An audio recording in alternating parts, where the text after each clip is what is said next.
Okay, Shudder a couple weeks ago released Devil's Bath, and of course we just already reviewed it. So let's check it out. Yeah.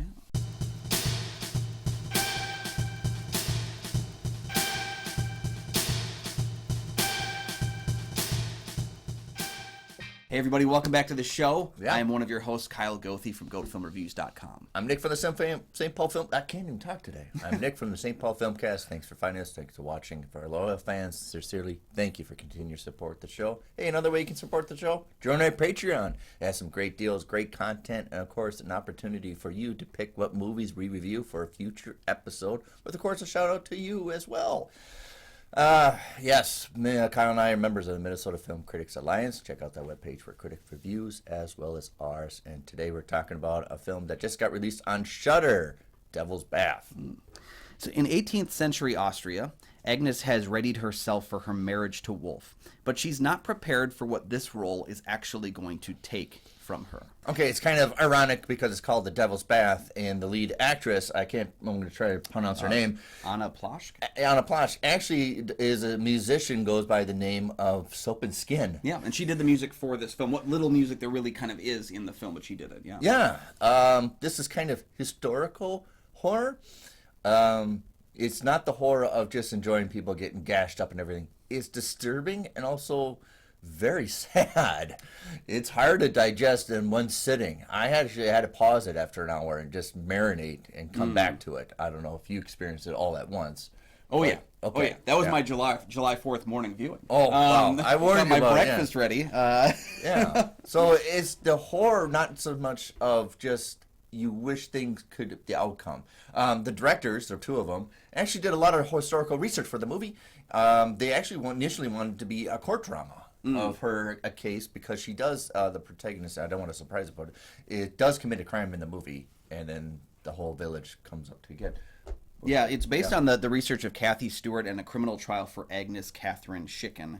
And yeah, it is based on those kind of true elements. That kind of took me back because I've seen films from Franz and Fiala before. You know, I've seen The Lodge that they did a few years ago with Riley Keough. They did segments for The Field Guide to Evil, which is not a movie I loved, but there was a couple of sequences in it, anthologically speaking, that were pretty solid. Yeah. They've got this kind of sense for mood, for deep drama, for heavy dark themes. Yeah. And you can see that all throughout in this film. This movie is bathed in atmosphere from floor to ceiling. Right. That's obviously on location. It's shot in the fall. It's very much texturized. I do like the look of this. It's cinematic beauty, but the content of the story is a very, very deep. Right. They have got the tone down.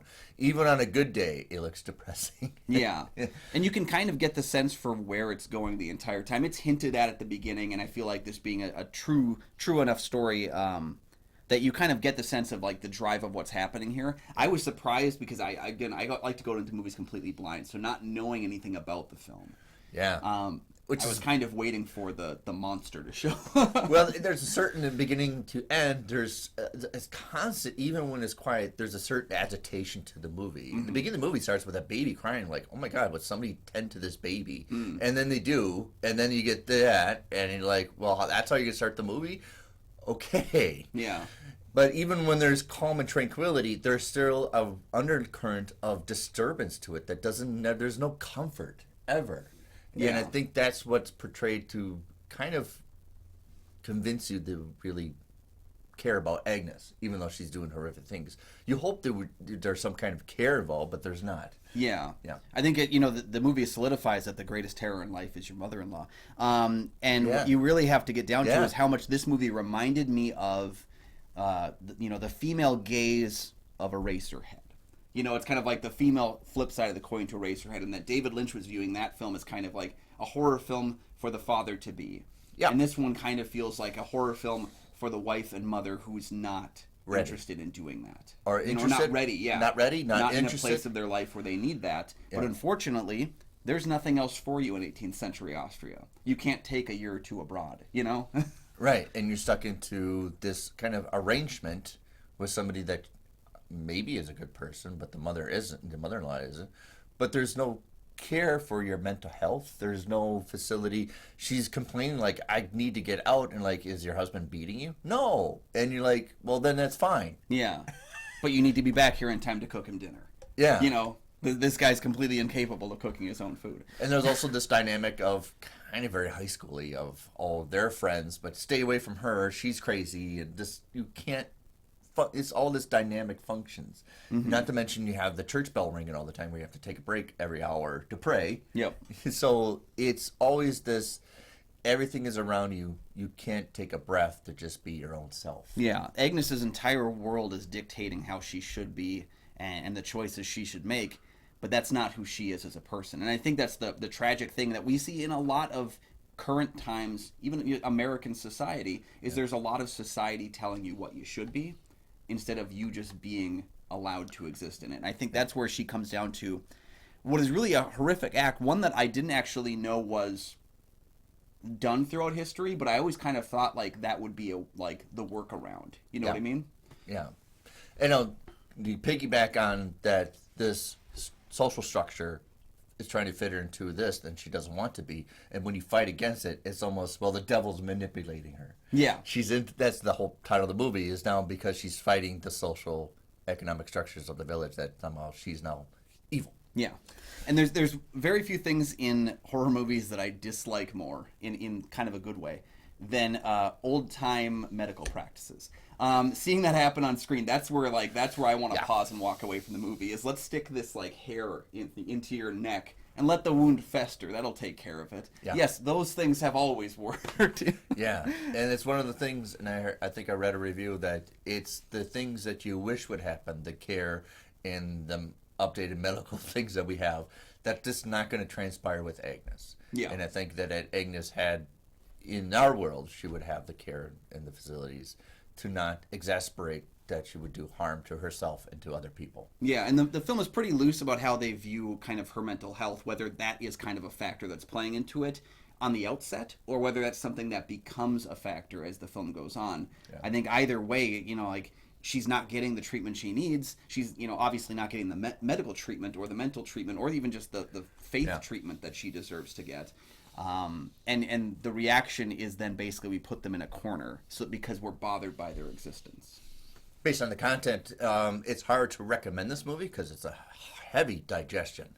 And it's not kind of the subject matter that you like want to recommend. Hey, it's about depression and it's a horror movie and you should recommend it. But I would take an opportunity. It's great craftsmanship filmmaking. Mm-hmm. If you really like filmmaking, it's wonderfully done.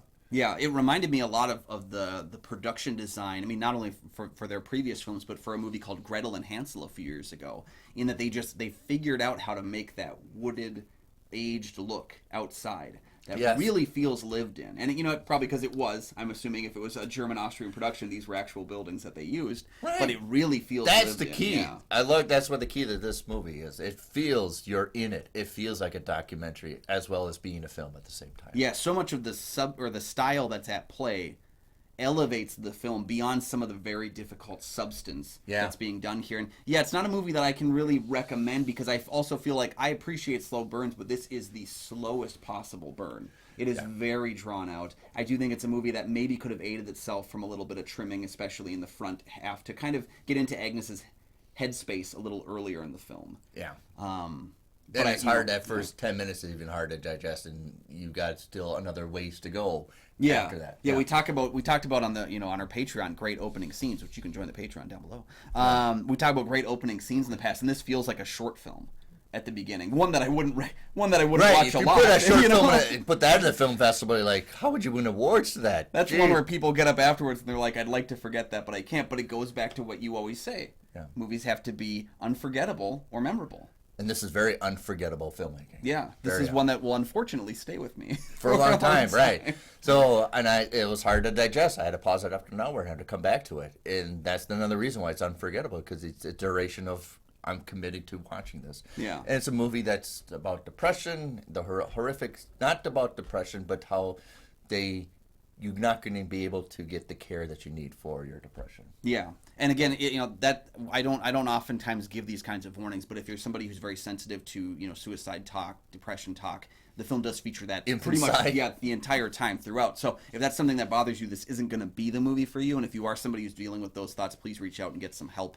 Yep. Contact someone because Exactly. we need you here. And unfortunately, this is a story that doesn't turn out well for really anybody involved.